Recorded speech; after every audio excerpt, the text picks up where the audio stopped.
2 weeks after closing on my dream fixer-upper, a woman in an official-looking polo told me I was trespassing in my own home, that she owned it. Her name was Laura Bennett, and the shirt read, Riverton Oaks HOA.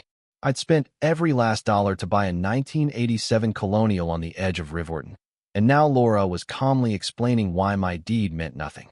3 months earlier, sleepless and raw. From a divorce, I'd scrolled listings until the coffee went cold. I'd learned to translate realtor code. Needs TLC meant leaks. Original charm meant bad wiring. Then I found a house that didn't. Try to seduce me. Ordinary photos, honest angles. The listing showed no HOA. The title search came back clean. I asked the agent twice. No associations, no covenants. He said no, and I believed him. I toured that afternoon. The kitchen was frozen in 1987, the primary bath a mirrored fever dream. But the bones were good, and the price barely within reach. The inspection was smooth. The paperwork flew. For the first time in months, hope outweighed defeat. Moving day landed on a crisp October morning that felt like a reset button. I pulled up, truck full of boxes, and my front door opened. Out walked Laura Bennett in that navy polo, clipboard in hand, stride like a summons. She skipped pleasantries. The property, she said, fell under Riverton Oaks HOA. Community protocols, legally revived, under a 2005 charter. I told her there was no HOA. Title was clear. My agent had promised. Laura just smiled that practiced, professional smile and invited me inside to review documentation. My bedroom, had been transformed into an HOA command center. Labeled file cabinets, laminated certificates, and a brass clock that ticked like a metronome. For authority, she produced articles of revival stamped, signed, notarized.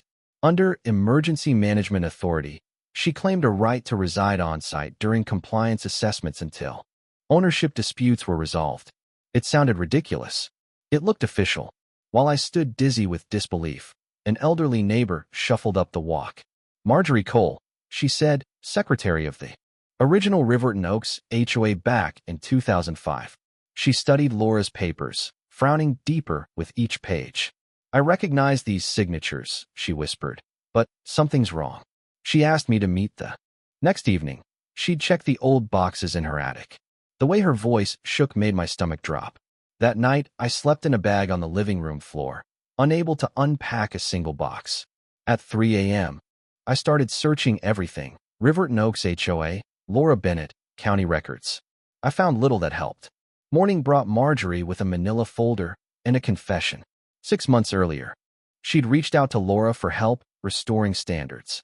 She'd handed over the old HOA records, never imagining what Laura would do with them. Then the campaign began. Community posts appeared about the problematic new resident. I'd supposedly argued at the bus stop, run power tools at dawn, and menaced dogs and property lines. None of it was true. All of it sounded plausible. Letters stacked on my entry table. City planning about alleged unpermitted work, a tax reassessment due to improvements. A postal notice about mail blocked by construction materials I hadn't bought yet. And then the masterpiece, an invoice from Riverton Oaks HOA demanding $47,000 in back dues and fines, dating to 2005, fees compounding, foreclosure threatened. Around noon, a guy my age knocked. Evan Bennett, he said, Laura's brother-in-law, a construction worker. He swore Laura wanted fairness and order. His sincerity almost made me doubt myself. Later, Laura returned to chat about safety, specifically Hawthorne Construction and their crane incident history. She said it casually, but her eyes tested me. That night, her hint churned in my gut until I typed what I was afraid to type. Daniel Bennett accident report. The first result, worker dies in crane malfunction. Safety questions raised. Daniel Bennett, 46. A photo of a man in a hard hat smiling like he trusted the world. The report cited equipment failure, human error, and a timing issue in coordination software. My breath caught at the bottom of a linked document. Software Quality Assurance Approval, NOAA. Carter, Senior Systems Engineer, Hawthorne Construction Systems Division. My signature. Dated 6 months before the accident. I remembered the intermittent 3-second timing bug. We'd argued for more time. We shipped anyway. Patch later, I told myself. Minimum viable safety. Words that curdle when a man is dead. The next day, I overheard Laura in the backyard on the phone. The target is isolated. Community pressure is working. Confession expected soon. When she saw me, the politeness vanished. She stepped inside and demanded plain language. I said it. I approved a flawed system. She asked if consequence required malice. I said no. She nodded like she'd just set a bone. And then Marjorie arrived with something devastating. 2 revival signatures from board members who'd been dead for years. That, plus church whispers about the night Daniel died, hinted at a story messier than grief and software. We made a plan, verify dissolution with county records, hire a handwriting expert, document chain of custody, and present everything at the American Legion Hall. But Laura got there first, an emergency safety meeting. The hall filled fast. Coffee, cookies, a banner, community safety first. Laura spoke like a seasoned official. One by one, neighbors stood and read rehearsed complaints. Each story was precise enough to sound real, vague enough to dodge proof. Marjorie tried to defend me. Laura politely sidelined her. By night's end, a public record of concerns existed, and my social exile began. Silent stroller brigades. A hardware clerk joking about soundproofing, eyes avoiding mine at the mailbox. The fallout reached work.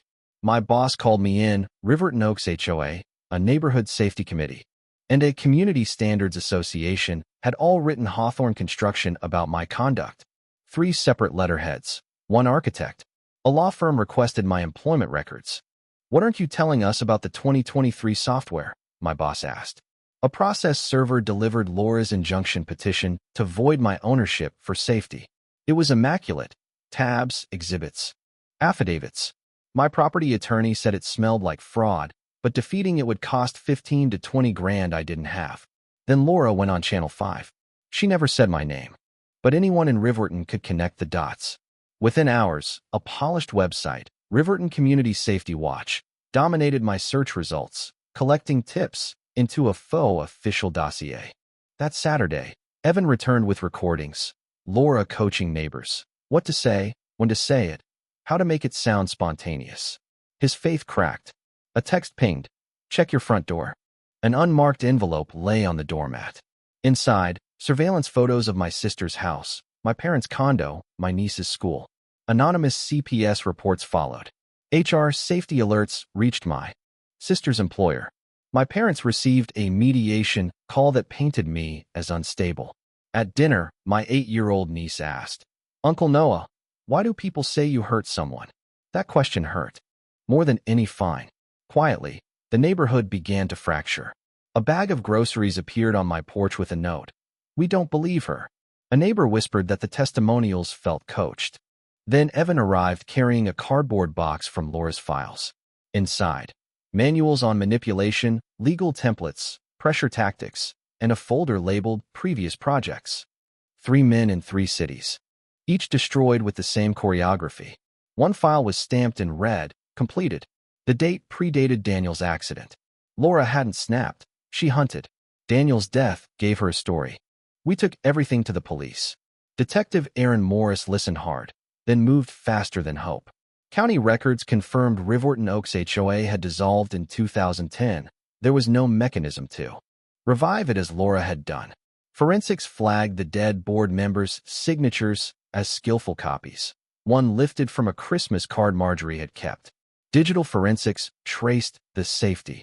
Website, sock puppet accounts, and email blasts back to Laura. Neighbors, questioned separately, admitted to coaching. What looked like civic order was coordinated harassment. That evening a storm rolled in. With the power flickering, Detective Morris gathered us in Marjorie's living room and laid out the charges: identity theft, fraud, impersonation of authority, conspiracy, with possible mail and wire fraud. Apologies spread through the room like a difficult antidote. Then the lights died. Lightning flashed, and Laura's silhouette filled the doorway. Calm, cold. Plan A was the legal route, she said. Now it's time for Plan B. She vanished into the rain. Near midnight, glass shattered at my place. A flashlight bobbed inside. With police stretched thin, Evan, Marjorie, and a half-dozen neighbors sprinted through the storm. We found Laura in my former HOA office, sledgehammer in hand. smashing through the desk, the walls, whatever she could reach. She lifted the hammer and said she would finish what she started. Evan stepped between us. Marjorie, 70-something and fearless, blocked the hall and screamed for help. Neighbors formed a ring. We held until sirens cut through the ring. Officers cuffed Laura Bennett on my bedroom floor, breaking and entering, destruction of property, assault with a deadly weapon, plus the earlier fraud. Counts. She ranted about justice while an officer read her rights. The resolution was swift. In court, the forgery and digital trail were overwhelming. Laura received 6 years in federal custody for fraud, identity theft, and conspiracy, plus time for the break-in and assault. Her paralegal credential was revoked. The judge ordered restitution for me and the other man in the previous project's folder and issued a permanent no-contact order protecting my family.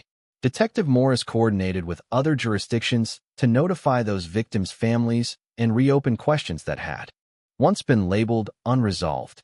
What came next was the part no one expects in a story like this: repair. Evan poured his grief into construction safety outreach in Daniel's name. Marjorie helped the neighborhood build a legitimate, small d democratic association that publishes minutes, limits scope, and starts every meeting with 3 questions. Is this necessary? Is it neighborly? Is it true? People who had testified against me showed up with tool belts to help finish the renovation they'd tried to stop. 6 months after the arrest, I stood in my front yard and looked at the Daniel Bennett Memorial Safety Garden, a modest space of flowers, shade, and brass plaques explaining basic job site safeguards. Kids read them aloud between games of tag. Neighbors paused to chat. Evan visited when the weight got heavy. The garden wasn't a monument to punishment. It was a promise to do better than we did. I still carry what happened on the day I signed off on a 3-second flaw. Accountability isn't the same as annihilation. Justice isn't the same as revenge. Laura Bennett tried to turn my guilt into a weapon and this neighborhood into an army. In the end, truth, due process, and a dozen people in a dark storm chose something harder and cleaner: to stand together.